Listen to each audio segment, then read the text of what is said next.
Good morning. Yeah. Please, we are dealing with, we are dealing with people with precision. 11 o'clock will be 11 o'clock. So please, let's settle down. Hey, I don't know. Yeah.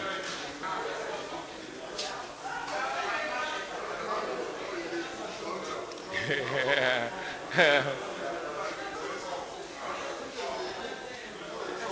Yeah.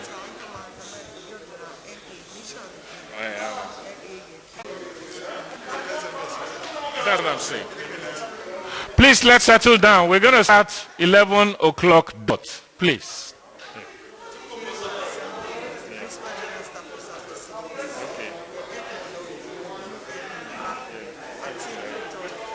Put your own too.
Let's please close the door. We're about to start now. Please take your seats. Distinguished ladies and gentlemen, please take your seats.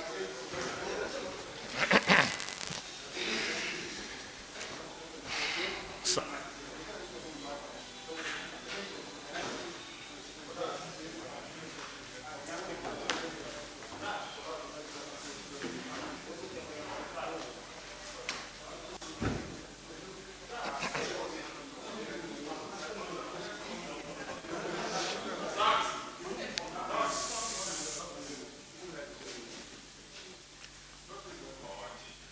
use the remote control.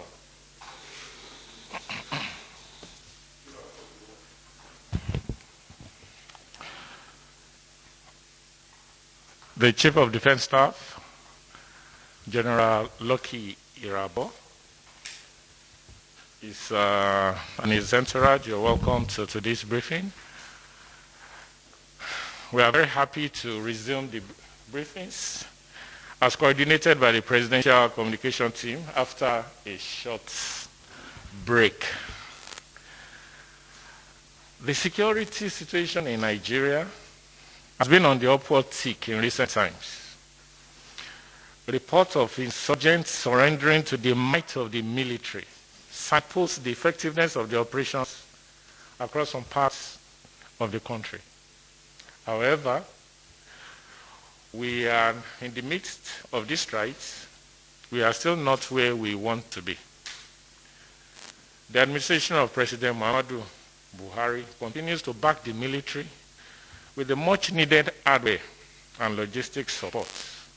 Key among this is the recent acquisition of the Super Tucano aircraft and the recent induction into the nation's fleet. This is where the man saddled with the overall responsibility of ensuring the territorial integrity of Nigeria, the Grand Commander, or the Grand Theater Commander of all the operations in the nation, the 17th Chief of Defense Staff, General Lucky Irabor, FSS, MSS, DSS, GSS, is here to brief representatives of local and foreign media on the many strides being made by the military to support government's key objectives of ensuring adequate security of lives and properties across Nigeria. Of course, the General is here with some of his aides, which my essay will introduce later in the program. On this note, as the program runs, the CDS will brief us for some minutes, about 15, 20, after which we'll take your questions. And please let the questions be concise and not multi-legged, because we have another briefing, another presidential event about some minutes after 12 o'clock. On this note, let me invite the Chief of Defense Staff, General Lucky Irabor. So please brief us for about 20 minutes, after which we will take some of our questions.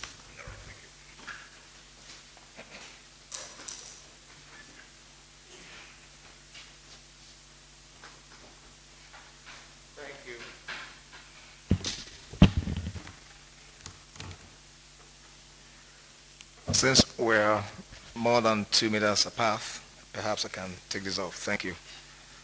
The Special Assistant to President on Media and Publicity, the Chief of Defense, Training and Operations, and other principal staff from the Presidency, and of course my staff. Gentlemen of the press, good morning. Let me say that I'm delighted to be here to be a part of this interaction, and I'm hopeful that in the next couple of minutes that is available to us, we're able to discuss on issues that border on the defense and security of our nation. No doubt the issue of security is a journey, and of course we have made strides along the path, along the road of that journey. And so this morning, to set the stage rolling, I thought I should also let you know what we're doing. The armed forces of Nigeria, of course, in a bid to de-escalate the issues of insecurity, placed some measures to restore normalcy in the country. And so the key military operations have been reinvigorated in the area of organization, manpower, and equipment holding capacity in order to tackle insecurity, crimes, and address acts of criminality across the country. The services and, of course, other security agencies are currently planning and operating jointly in various theaters to achieve the desired effects. There are, of course, coordinated actions amongst the services, which, of course, in the course of our interaction, will be letting you know the details of all that. Now, what I perhaps also may need to indicate is that as part of the measures we've undertaken, we saw from the Northeast a structuring, a reorganization of the theater of operation there, giving effect to what the operation is now called Operation Hardin Kai, which of course seeks to place greater synergy amongst the services of the armed forces, namely the Army, Navy, and the Air Force, in such a manner that the command and control lies with the theater commander, and of course supported with a deputy theater commander who is of the Air Force.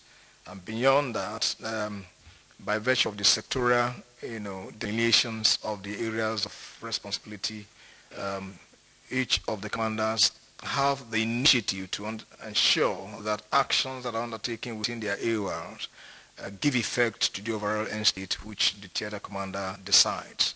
And so I believe that many of you have followed up on some of the interactions that the Director of Defense Information has been given to the public with respect to the activities of not just the operations in the North, but across the entire country. We have also seen, the reorganization of the operation in the Northwest, which is Operation Hadarin Daji, which center around all the states and hotspots within the Northwest geopolitical zone.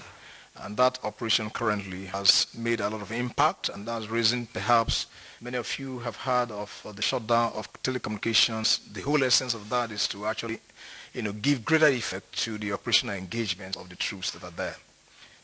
Of course, in the South, where we have Operation Better Safe, where we're looking at issues that have to do with anti-crude oil theft, as well as other militancy-related issues and criminalities.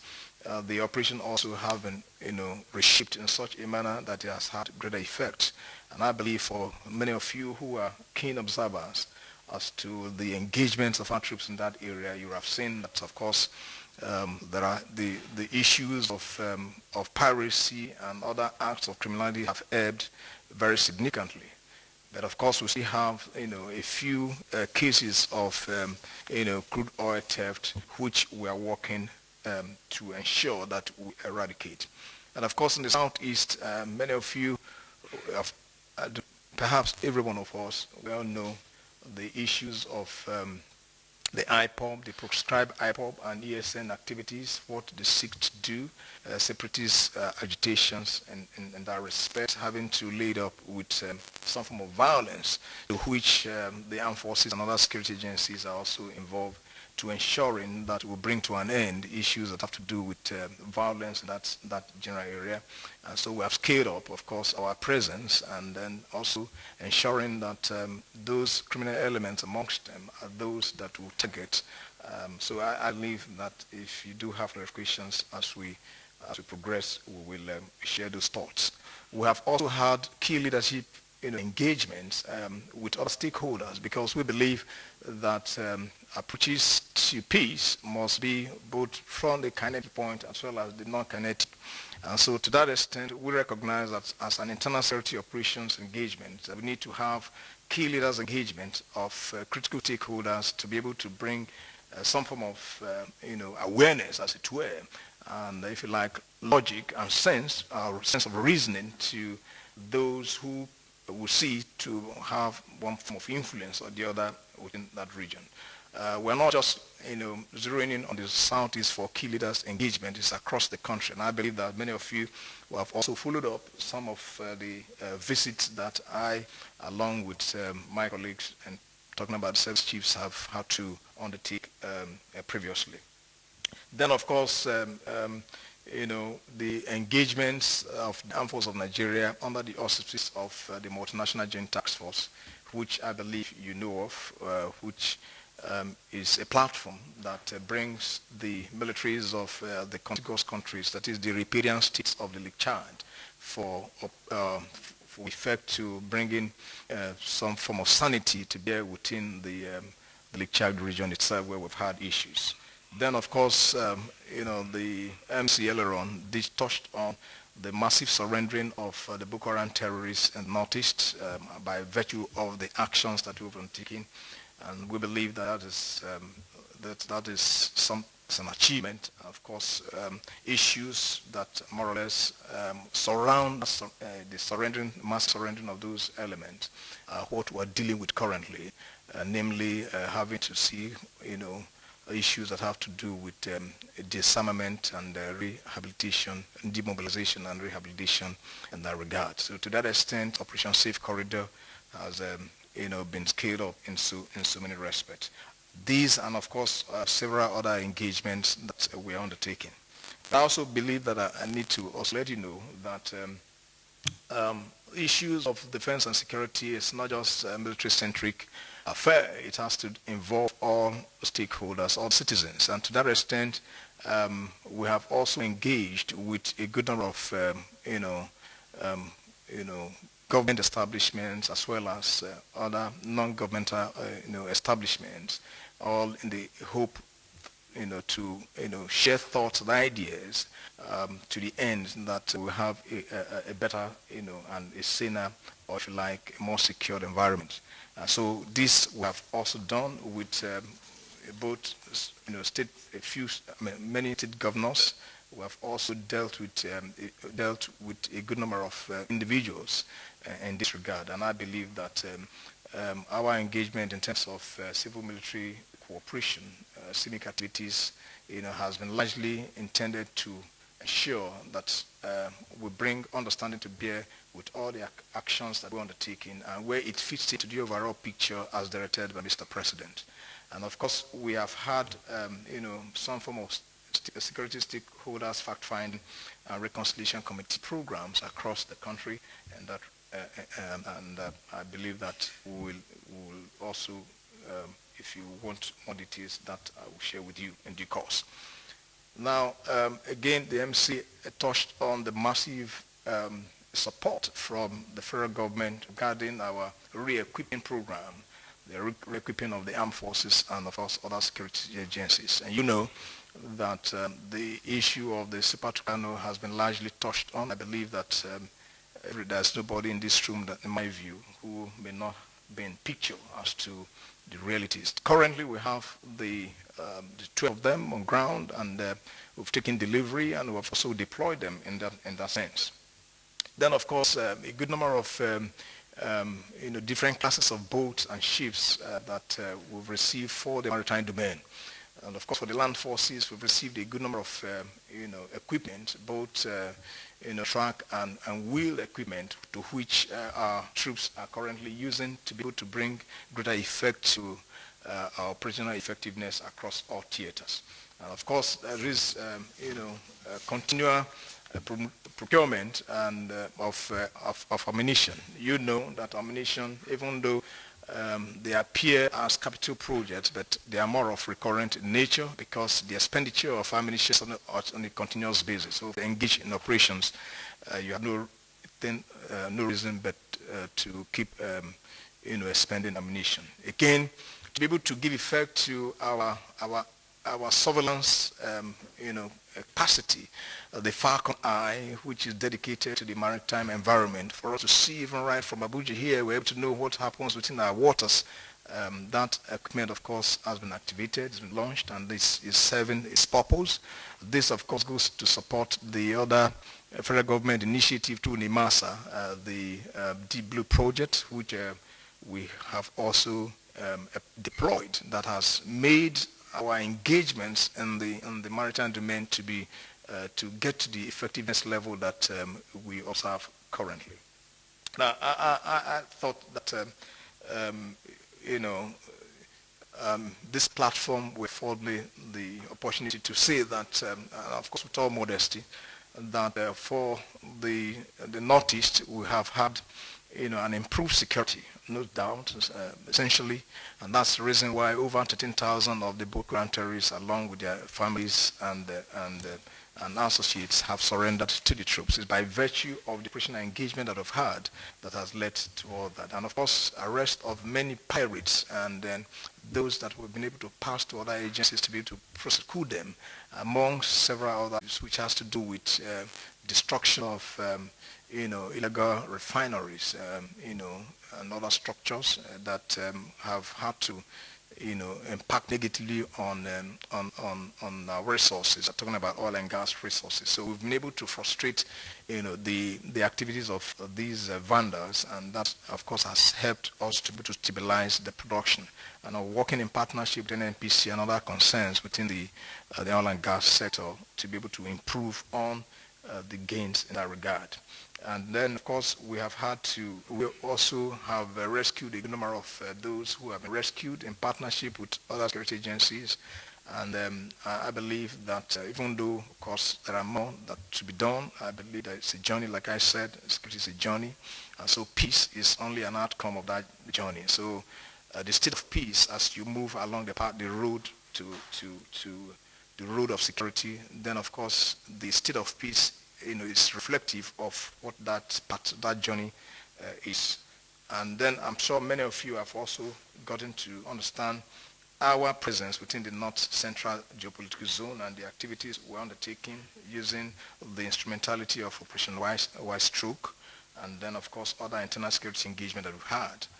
The notorious Zone 2, was arrested. I'm sure it's already in the public domain, but I thought I used this opportunity to re-emphasize that. And of course, by virtue of that arrest, so much spin-offs in terms of gains, intelligence-wise, have come, and targeted operations have been conducted to give effect to improve security in the North Central geopolitical zone. Perhaps you may also know that a few places in Niger State that have had some roads that were closed by virtue of criminal activities have now been opened, due to, of course, our operational activities with increased presence, among several other initiatives that we've taken. So perhaps I will stop there and then give room for you to ask questions, and I'll be ready to take them as they come. Once again, I'd like to appreciate every one of you for this great opportunity to talk with you, and we'll also appreciate Femi for this great initiative. Thank you so very much.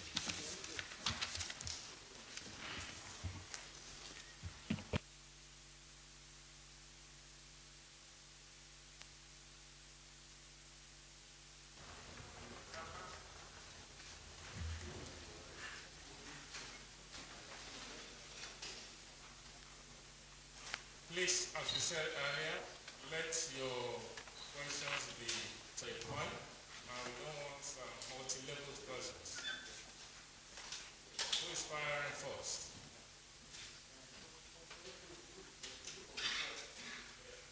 So we'll take the questions now. Dr. Leon,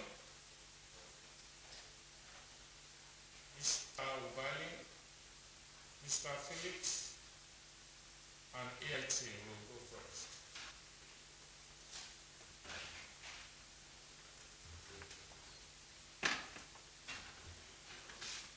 Thank you, sir. My name is Dr. Leon Sigbe, newspapers. General, sir, often we see pictures emerge of security personnel accompanying some people to valid bases in the north, northwest in particular, to negotiate them.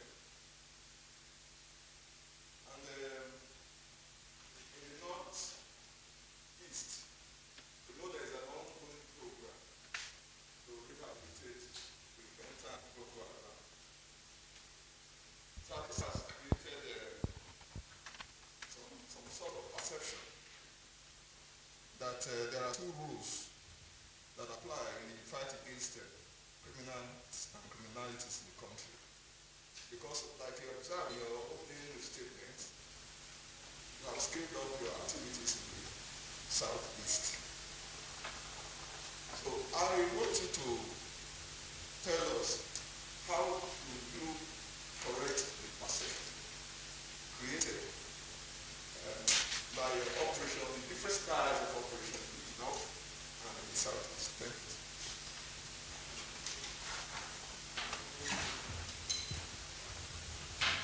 Yes, my name is Ubali Musa, and I report for President. I want to take you to Northwest and to be specific in numbers. The effectiveness of the operation hadn't been done, most especially after shutting down networks, communication network. How many people have you arrested? How many have you neutralized? What the condition, the situation there in terms of peace now? Thank you.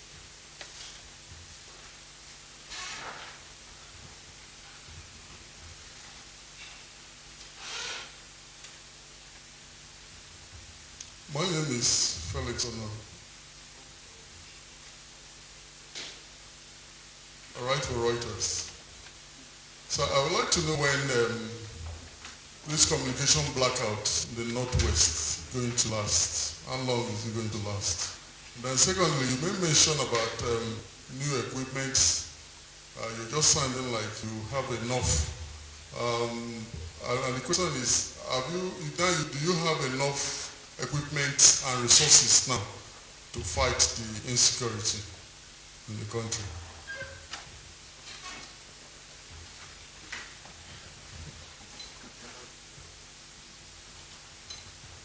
Yes, sir. My name is Jeremy Adebayo from AIT. I just have two questions, sir. The first one is, before you concluded your speech just now, you said that you can boldly say that security situation in the Northeast has improved tremendously. But leaders within that region do not share the same view with you. What would be your response? That's my first question. Then secondly, I'm particular about the operation of bandits in the country because while the military is making efforts to arrest the situation, you still have bandits going around, picking up students and what have you. What is the military command doing in this regard? Because their parents who you see on a daily basis are still not happy about what is happening. Thank you very much.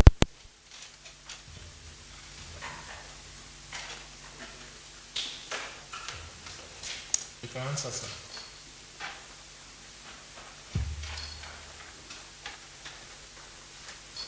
All right, so thank you. Leon, let me start with you. Pictures of men accompanying, some of us to go to bandits. I thought perhaps you would say Shegumi. I mean, good. Hit it. So you're reporters, you know.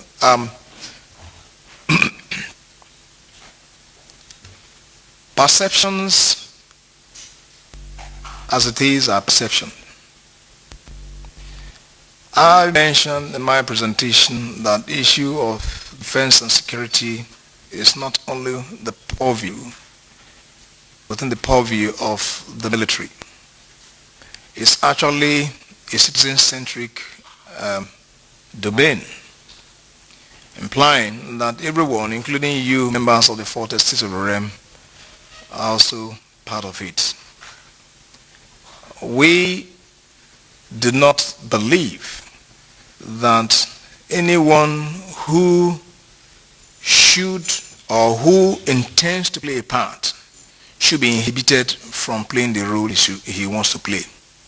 But what is of interest is that for us is that whatever you do must not be at cross purposes with the objectives of the operation itself. Now, when you say that, or when it is perceived, or when you observe that it is perceived that engagement in the north is different from the engagement in the south, and very particularly in the southeast, I say no, that's not true. Why? Because the insecurity that we have in various parts of the country, they are not the same. There are manifestations that may appear similar, but they are distinct.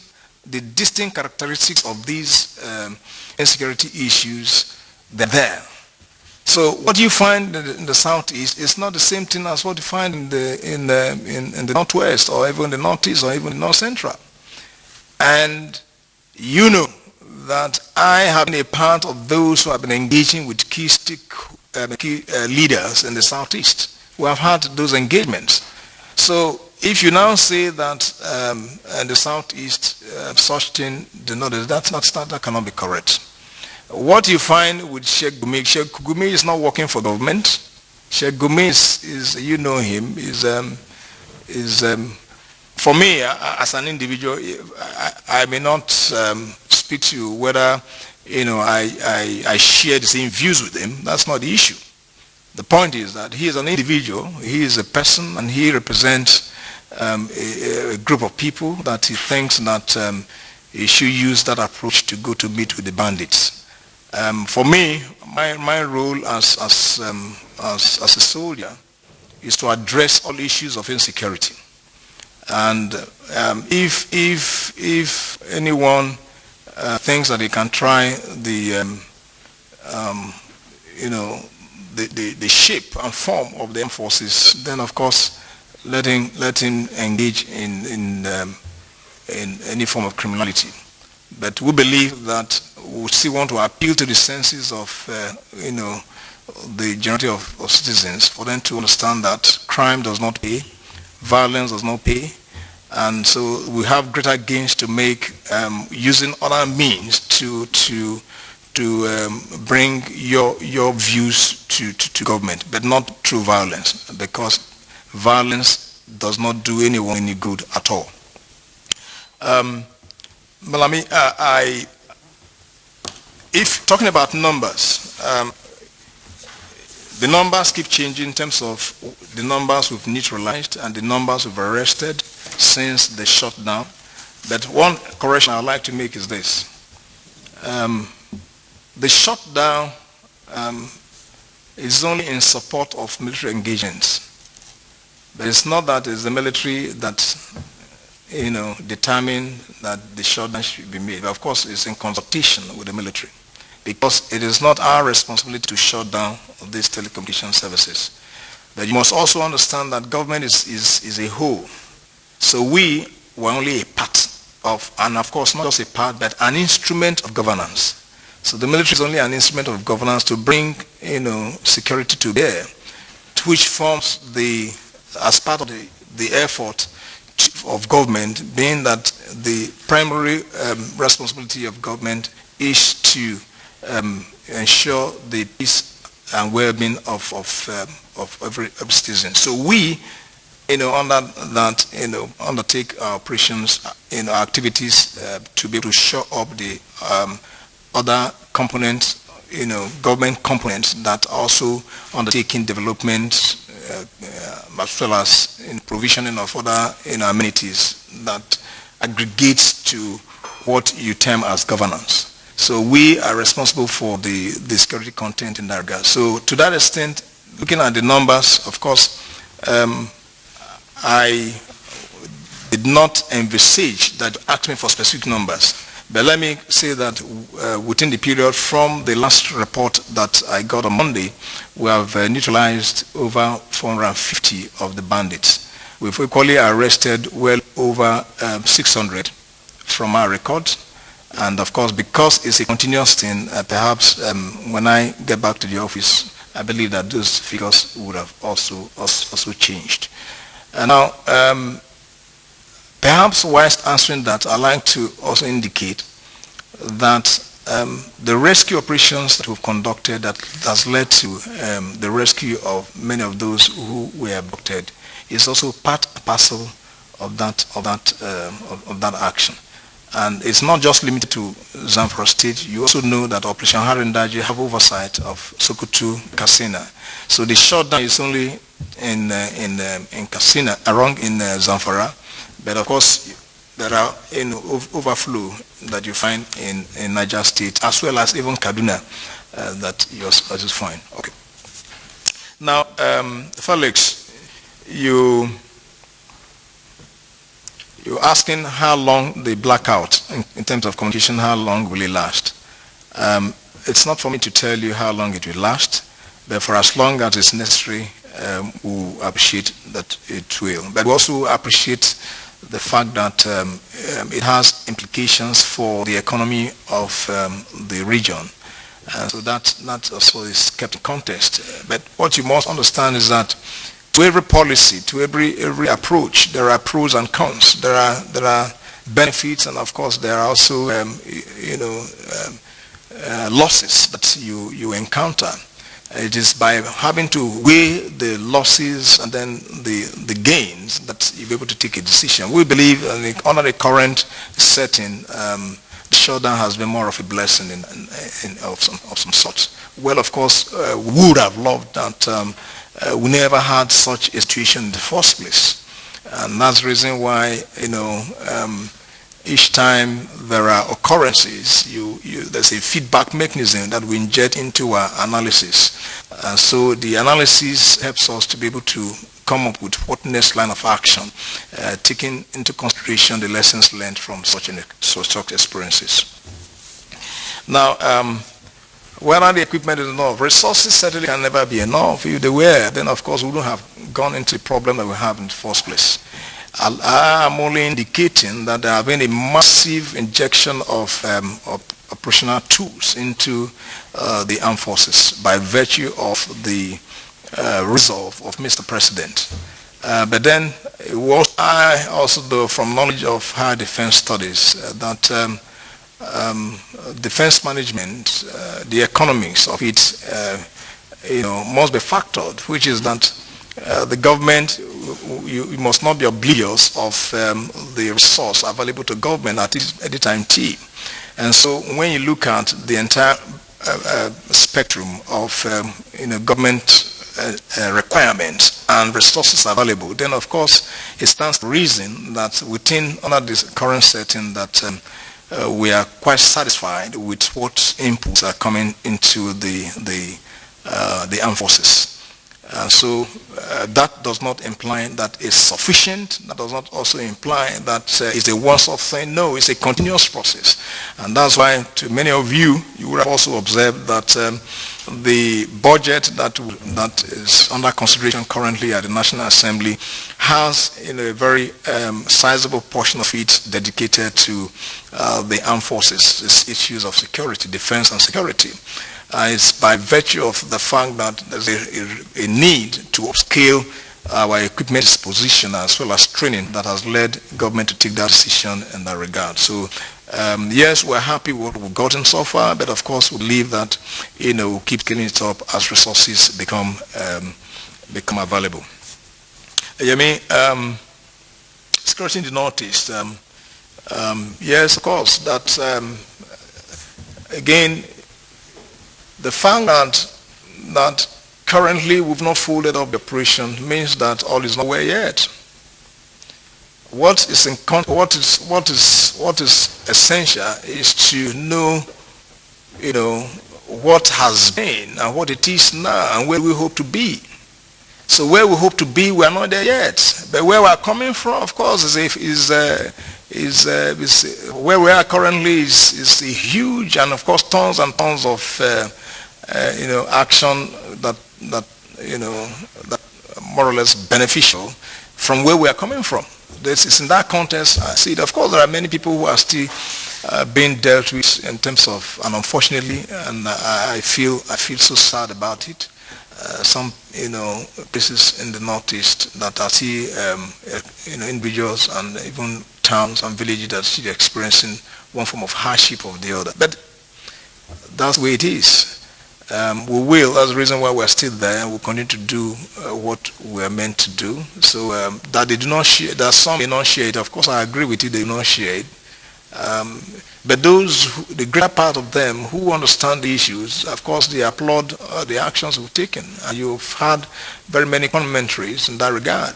So for me, we will not be distracted, we will remain resolute and undaunted in engaging to see that we scale up the operational engagements in that regard. The Chief of Defense Training Operations, whose responsibilities, who has oversight for those operations, not just in the North, but across the countries, right? That's the reason why I brought him here. It's not to speak with you, just to, for him to know and to corroborate what I've just told you. Now, the operations of the bandits, what the military high command, they feel about abductions and all that. Again, what maybe I should pose this back to you as a question. What really is the role of the military in any sovereign state?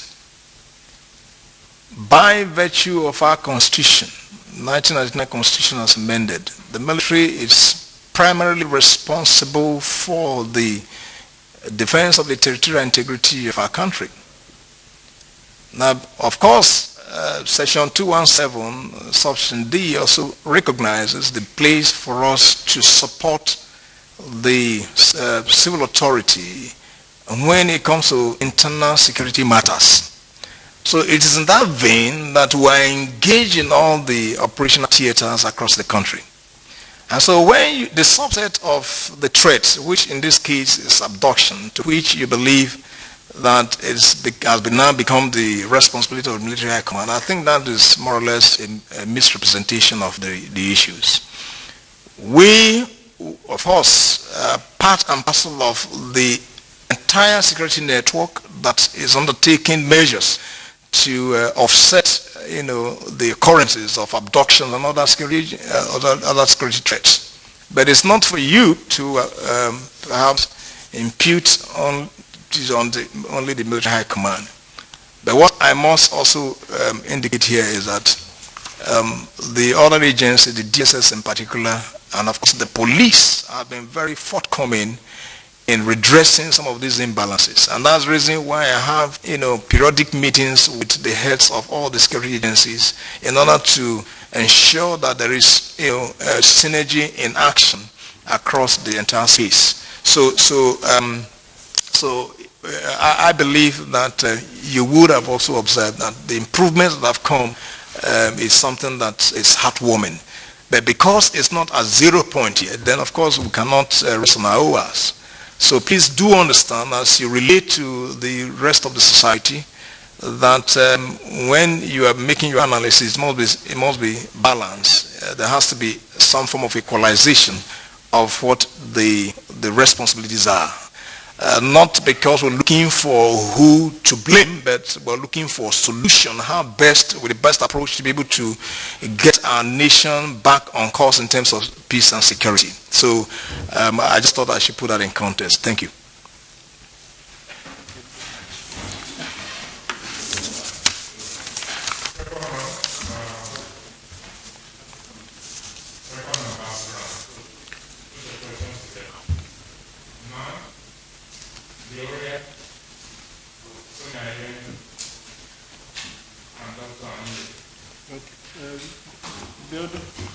We can take another, depending on when we finish this, we can then take another.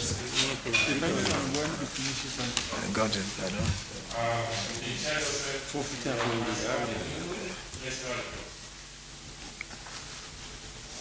My name is Bayu. This was a very why I saw this way.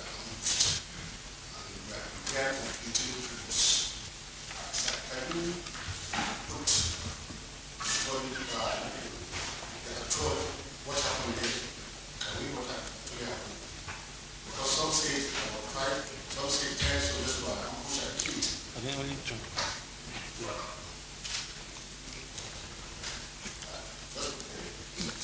Okay.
CDS, my name is Dr. Emmanuel for AFP. CDS, I just want to know from you, do you have any events that ISWAP leader Abu Musa said? And then on the issue of bandits, which part of the country do you think the bandits are now concentrated? Thank you so much.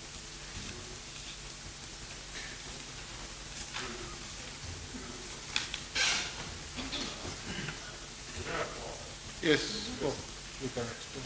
Okay.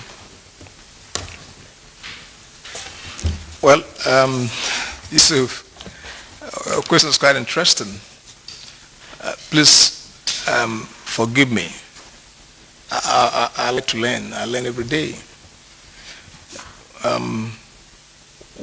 Why is the number of my soldiers killed of interest to you? Just want to.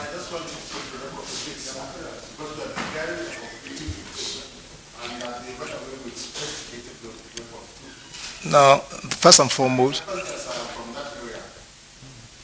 Okay, good. Thank you. The reason why I ask you is that we have a responsibility, being the nation's army, being that we're also populated by citizens of our country, coming from all the states of the country, and families that are Nigerians. We owe Nigerians the responsibility to be accountable to them. And so when we have operational engagement, we have forum, or there are fora meant for giving out of information, even though this is one, and I'm going to come to that. I'm really just trying to help you to understand me and to understand the armed forces, and then also by extension your colleagues to be able to know where you need to pivot your search for data and information, and to also understand that there are implications, so to speak. As I speak to you here, the regular forum for dissemination of sensitive information of that nature is ongoing currently in my headquarters by the Director of Defense Media Operations. And so if only, I'm not in any way accusing you, no, not at all. I'm only this, because I like to learn, I equally use every opportunity to bring greater awareness to bear to those who perhaps may want to understand the nuances of our operational engagements. So the ambush you're talking about in specific terms, there are only two soldiers. I'm sorry, I withdraw only. There are two soldiers because I do not want even a soldier to be lost to any engagement. It's quite unfortunate, and this is precisely what it is. Okay. Now, Gloria, what level of arms proliferation? Of course, arms proliferation, in fact, proliferation of small arms and light weapons, which has become not just a global issue, but more importantly for us as a country, is something that's of interest to us. And so when you hear certain reports of we having to engage with our neighbors, we having to engage with other agencies that are responsible for border protection, it's from that context. Because the more we're able to limit the inflow of small arms and light weapons into our country, then of course we will not be seeing the end of any form of insecurity in our country. And so beyond our shores, we are interacting with a good number of countries as well as other bodies and global bodies to ensure that the menace of proliferation of arms and light weapons, is taken seriously. And I'm glad that back home here, of course, Mr. President has approved the establishment of the Office for issues that have to deal with that. I'm sure you know that right in the Office of the National Security Advisor, there's, an officer currently, of course, a retired colleague who is there along with his team addressing issues of proliferation of small arms and light weapons. And by virtue of the work they are doing in due course, that is going to be scaled up into a commission. And I believe that the centrality of issues of small arms and light weapons have led to that kind of setting. So it's a challenge to us, and we're working to ensuring that whatever action needs to be taken, that is done.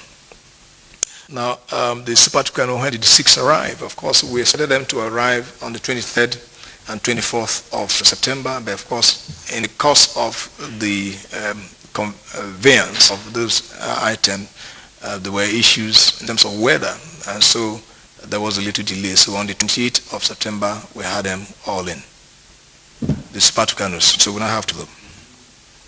Now, aid agencies noticed the impact. Of course, I believe that as a journalist, you know better than I do when you're looking at the role of aid agencies in conflict situations. Sometimes, of course, and I want to applaud the actions of various aid agencies, but of course there are a few of them that you have some bad elements that have been working at cross purposes with the intents and purposes of the aid agencies. That is the reason why we equally deploy some form of intelligence oversight on the aid agencies that work within the theaters of interest to us. We believe that this also should attract your attention so that you help us to police the police, as it were. If you do so, then of course you will be contributing to the overall peace and security of our country, and to help us to also be our eyes on them if there are malfeasance that go on within their ranks. I will rely on you to please expose them. So if also in future you will hear that we're taking some actions that appear to be a little bit harsh, please note that it's from this context. When do we expect an end to the Northeast operation? Then for the state of peace, for as long as we monitor the state of peace, of course there are benchmarks, and it's not for me, this forum to give you, a terminal date, but you do also know that as we move on the upward trajectory in terms of the state of peace, then of course that should give you an indication that at some point we're going to have a review of the setting and whether there's going to be a scaling down of military activities. But under the current setting, we have not made such a plan, and we have not assessed that time has come for us to undertake that kind of assessment. Emmanuel, of course, I can authoritatively confirm to you that Abanawi is dead. As simple as that. He's dead and remains dead. Which part of the country are the bandits concentrating? What can I also, because I like being a student most of the time, can you let me into your thoughts as to why that is necessary?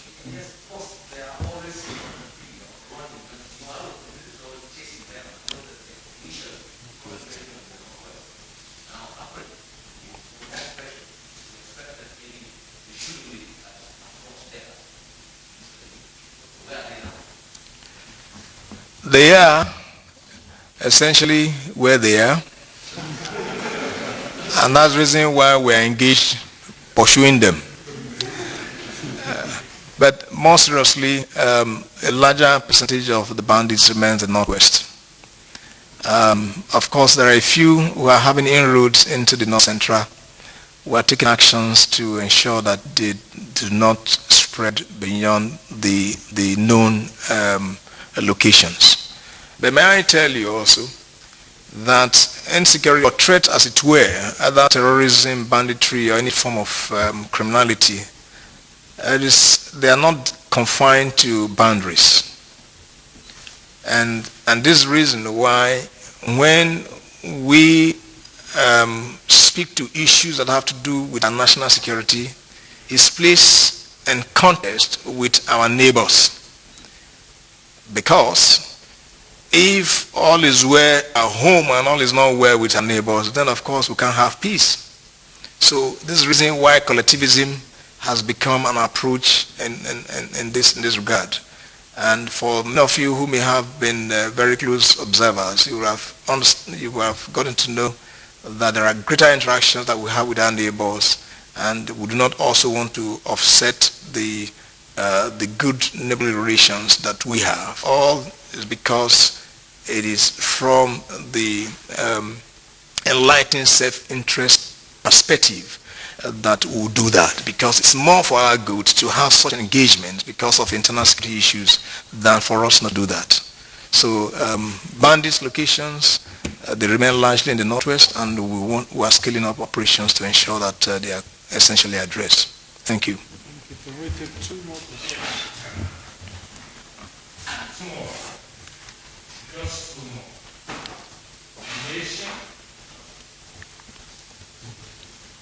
Voice of Nigeria.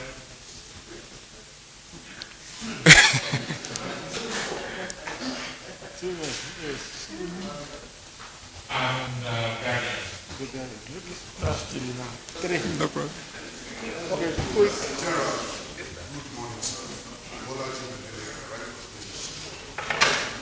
Two questions. Yeah.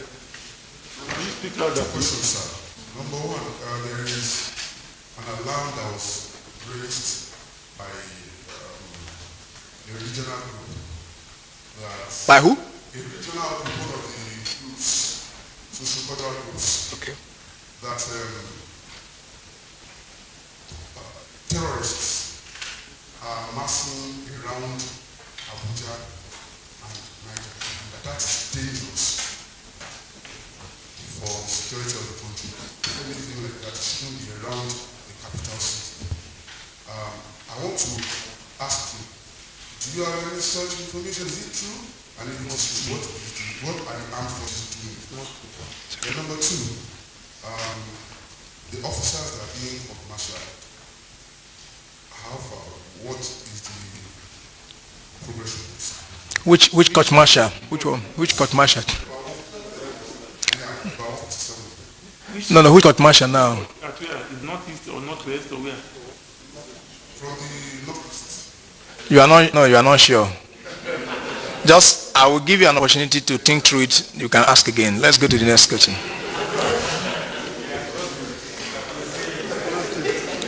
He has not the opportunity. Quick, Timothy, fast. Thank you, sir. My name is Timothy Choji. I report for Voice of Nigeria. The whole nation is aware of the huge amounts of money the government has spent in procuring equipment for the military or the armed forces. By way of ensuring transparency and giving feedback, is there anything you're doing to keep the public abreast of the judicious use of such funds? Thank you.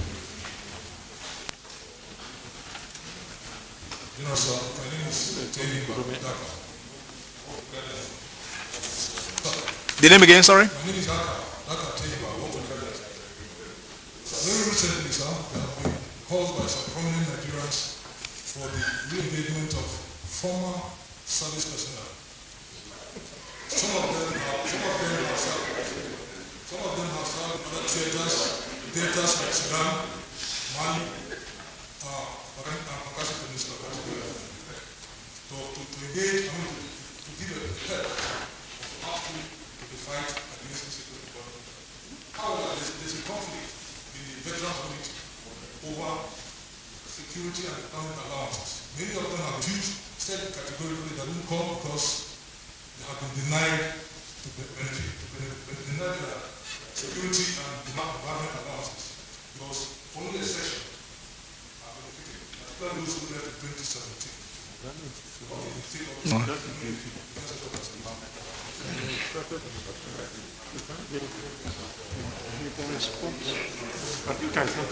No problem. No problem. Okay. All right. Bolaji. I'm not aware of the socio-cultural group that raised the alarm. Okay. Afenifere in the southwest raised alarm that there's terrorist build-up in Abuja in the FCT. Well, that's interesting.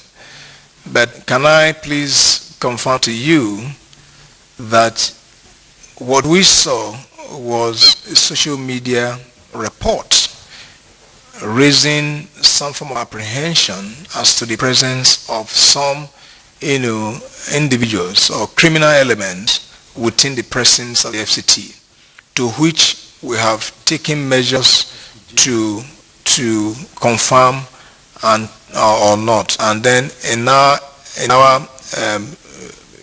effort, we have seen that their report is not true. And besides, we have equally taken measures to ensure that should anyone be desiring or having an idea to do that, then that does not happen. One thing you must understand is that by virtue of the current, environment, current climate, technology climate as it were, force, wrong, fear is being perpetrated by various means. And so some individuals that have ideas, the only way they can sell the idea is by pushing it to the public, hoping that there will be an acceptance of that idea. And so if the security agencies are oblivious of that setting, of course they get hoodwinked and then of course lose focus. So for you as members of the press, you must also come to terms with that reality, that sometimes you find that many of these reports, they have an intended aim, an intended purpose, and so the narrative has to be created to be able to fit into that purpose.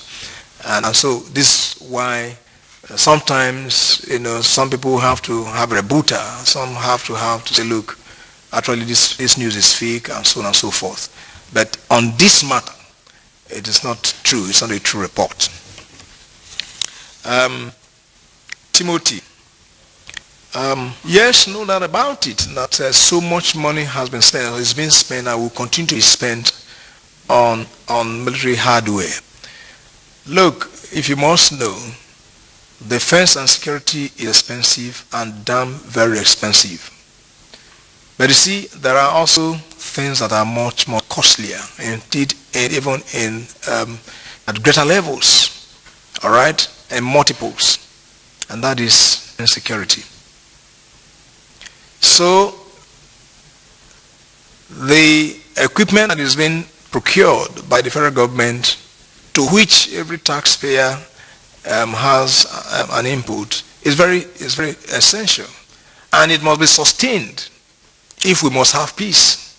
And that's the reason why the measures we undertake to ensure that these equipment are not misused, that is through upskilling of our training, capacity building for all of us that are using this equipment so that you don't have them damaged, and then also ensuring that you work with information that is cocksure, that is engaging with different agencies to ensure that the operations that we undertake are targeted, are operations that are pinpoint, that will enable us to reduce the losses.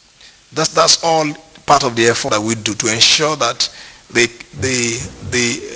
these equipment are not wasted, given the fact that they are quite expensive. The aircraft, for example, and some other things. And besides, when you're even talking about issues of accountability, there is a Public Procurement Act that will live by the details of that provision. So we do not engage into procurement without respecting the legal provisions as enunciated in the Public Procurement Act. So that also helps us to be able to ensure that there is value for money, value for the expenditure that government is making on our equipment.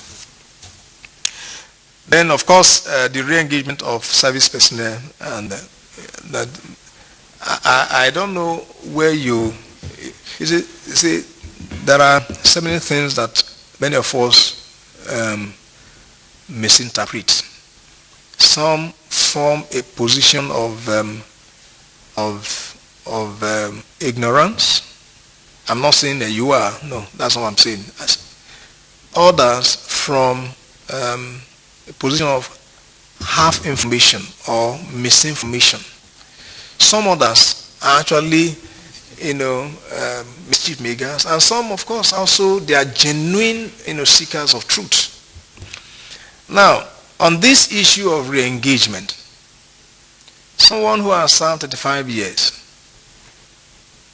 all right, no doubt there are experiences that he has, okay, which are useful for containment of the kind of problem that we have.